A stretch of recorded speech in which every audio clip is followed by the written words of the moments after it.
Hi, and welcome to Flip Your Coins. So, welcome.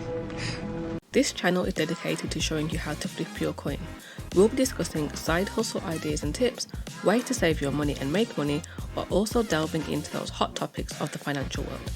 Let's be honest, it can be boring and overwhelming, but we're here to help. As always, don't forget to like and subscribe for more content. Speaking of hot topics, we've all seen and heard about Elon's $44 billion bid to take over Twitter. But is it a simple takeover, or is there more to it? Let's find out. But before we do, let's see where we are in history, because to be honest, it's all become slightly murky and confusing. So in March, well technically 2018, we were introduced to the term Twitter sitter. Basically, a lawyer at Tesla, or more informally, a Twitter sitter, was at the time responsible for monitoring and pre-approving some of Musk's tweets. This happened because in 2018 he tweeted that he had funding secured to take Tesla private. This unsurprisingly sent Tesla shares through the roof. After an investigation, the US Securities and Exchange Commission sued Musk, saying he had misled investors. In the end, Musk and Tesla ended that dispute by agreeing to each pay $20 million and requiring a review of Musk's Tesla-related tweets. Side note, it's so strange to hear Tesla and Musk not as one person. So from then, he has had a Twitter sitter to ensure that he is not manipulating the market with his tweets. I'm sure we can all think of some others who could use this same service. So back in March of this year, Musk launched a very interesting poll on Twitter where he said free speech is essential to a functioning democracy. Do you believe Twitter rigorously adheres to this principle? And unsurprisingly, the results were an overwhelming no. Let's be honest, Twitter hasn't exactly had the best press in recent years. Then, on the 26th of March, Musk continued his then secret assault on Twitter. He spoke with Twitter's co-founder Jack Dorsey about the future direction of social media, including the benefits of open social protocols. Fun fact, Twitter is funding an independent social media protocol called Blue Sky. Now this is where it gets interesting. Blue Sky is Twitter's open source offshoot. On the 25th of April, Blue Sky stated that although it was funded by Twitter, Twitter does not hold any controlling stake in the platform. Blue Sky also clarified that Twitter's funding came with one condition, that the project carried out research and development technologies that enabled open and decentralized public conversation. So Twitter is essentially funding a better Twitter. It's kind of like how we've messed up planet Earth, so now we're exploring other planets to go and start fresh with, but I'll save that for another video. This is when the first big news about Elon and Twitter broke. He also discussed joining the Twitter board with Egon Durbin, a Twitter board member who Musk had worked with in the past. On the call with Durbin, Musk also disclosed he purchased a significant stake of more than 5% of Twitter stocks. Now this is when things get even weirder. On the 27th of March, during a call with Twitter board chair Brett Taylor and CEO Parag Agrawal, Musk once again discussed joining the Twitter board and other arrangements. This included taking Twitter private or starting a rival social media service. Talk about making a first impression. He hasn't even been invited to dinner, and yet he wants to change the menu. And starting a rival service would have been a very strange move for Musk because even though he was publicly disagreeing about how Twitter was run, he had just brought a significant portion of its stock. Maybe it was like a Trojan horse, who knows. Anyway, these discussions continued for a few days and they went back and forth with Musk to iron out the details, such as what would happen if the company went private, the conflicts of interest between friends Musk, Dorsey and Durbin. Eventually, on the 5th of April, Twitter announced that Musk would be joining the Twitter board. His position was secured, so his plan was back on track. Now, that same day, Musk called his old pal Dorsey and said that he feels Twitter would be better off as a private company. Here we go again. I'm not sure how the conversation went, but in the end, Dorsey declined the offer to extend his stay on the board. This looks like it was a turning point because just 4 days later, Musk rejects his seat at the table and decides he wants to buy the table and chairs instead.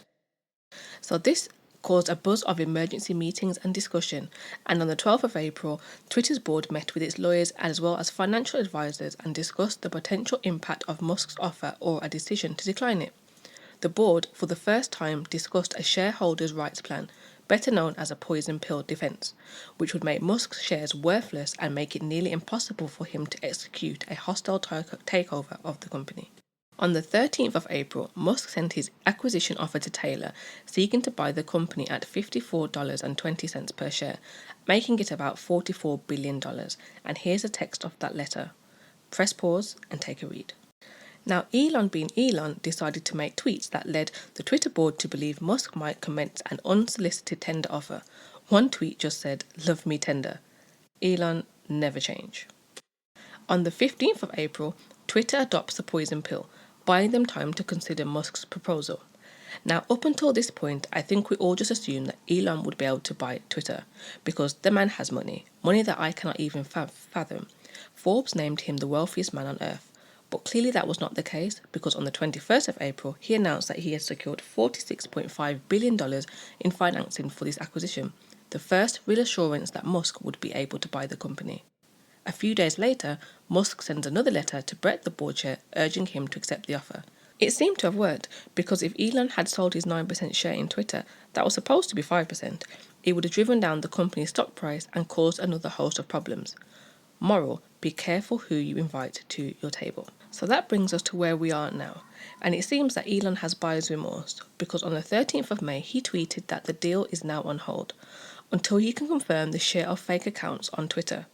So two things to note. Legally, there's no putting the deal on hold. Even if Musk is considering pulling out, Twitter can go to court, if necessary, to complete the deal or extract a $1 billion penalty from Musk. If Twitter chooses to remove the obligation, there's no penalty for pulling out the deal. And number two, wouldn't you do your due diligence before bidding $44 billion on a platform?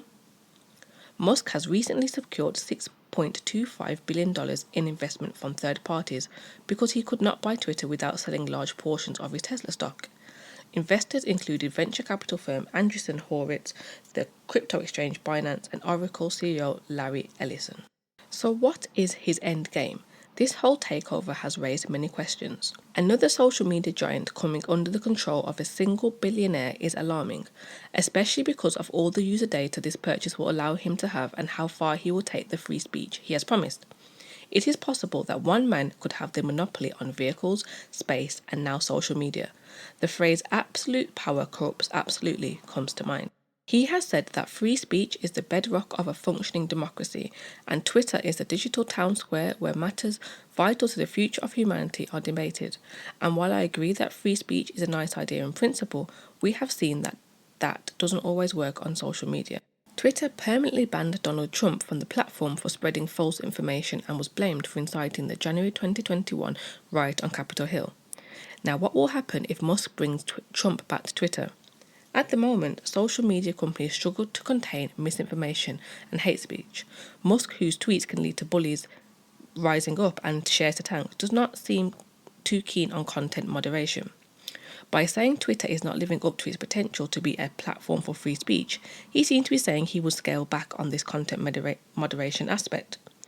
But he has also called for the company to crack down on spam accounts, which implies more moderation. He proposed dropping ads from service, which is how Twitter makes its money. He seems to have a set of genuine and political social beliefs about how Twitter should be run, and he feels like Twitter isn't doing this justice. He also uses the platform and sees its power. Twitter has no doubt increased his personal brand endeavours. Musk has described himself as a free speech absolutist, but he has also blocked Twitter users who question or disagree with him.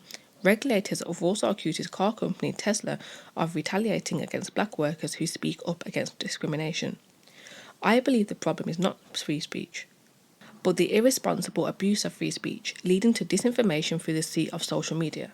This then manifests itself into real-world problems, i.e. the storm on Capitol Hill resulting in violence, silly people in office, racism, marginalisation, and even death. Besides wanting to make Twitter a free speech nirvana, he may want to use Twitter to become his own personal marketing tool. We're at the mercy of social media algorithms. Our data is extracted and kept for as long as possible, earning more platforms much more money than through social media. We can't ignore the fact that Musk is the CEO of Tesla, SpaceX, and Neuralink, the company that's developing implantable brain-machine interfaces. Can you imagine what could be done with Twitter algorithms and Neuralink? Targeted advertising on a DNA level. It's terrifying, yet equally intriguing. But before you all start pulling out your fur hats and dusting off your Nokia 3310s, all is not lost. Due to data protection legalization around the world, personal data that is input on Twitter cannot be legally be used for other purposes, such as for other companies. Well, that's in Europe anyway. So, what's next? If Musk can show he was misled about the number of fake accounts, it would give him the option of walking away through a material adverse effect clause, though legal experts have expressed doubt about this strategy. The terms of the agreement carry a $1 billion termination fee, and his withdrawal could trigger a messy legal battle, some experts have said. Interestingly, he has said buying Twitter at a lower price was not out of the question, an indication that he was distancing himself from the $44 billion offer originally announced in April. Tesla shares, a major source of Elon's massive wealth, have dropped more than 30% since he first disclosed his minority stakes in Twitter in April, wiping roughly $300 billion of Tesla's value. Though he's still the richest man in the world, it is estimated that his $213 billion fortune is down nearly $57 billion from the start of the year. The deal has heaped pressure on Tesla stock in a risky market environment, so maybe the bot accusation is a way to push for a lower price. Who knows?